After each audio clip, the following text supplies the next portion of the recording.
I'm with Boston Power player out of the Swampscott and Marblehead Market, Julie Sagan.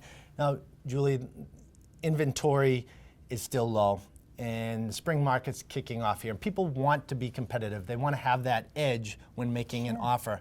How can they position themselves to win that offer?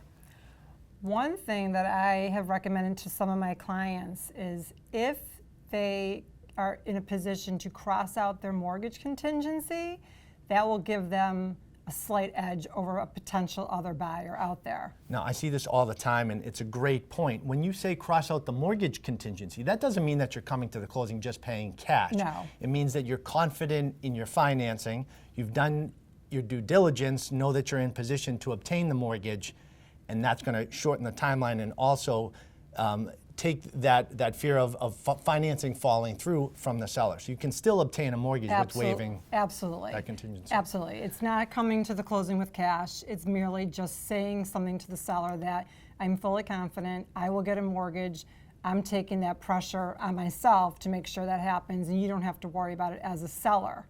So it's a great tool if you're confident that you will obtain the mortgage, and certainly you have to talk to your mortgage lender prior to doing that. I can't stress that enough for the buyers out there. You got to connect with your mortgage professional upfront, way in advance of putting in that offer. Get them all the documentation so you're in that position. Absolutely. Anything else?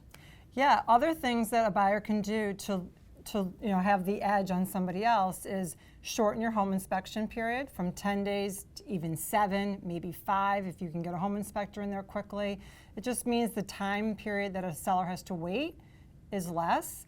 And lastly, be flexible. If you can be flexible on a closing date, we can find out when is the best date for a seller to close, and if you can accommodate that, it makes you that much more attractive to a seller. And realize that the seller has their needs as well. So if you can be flexible and help them get what they want, you're definitely going to have that edge.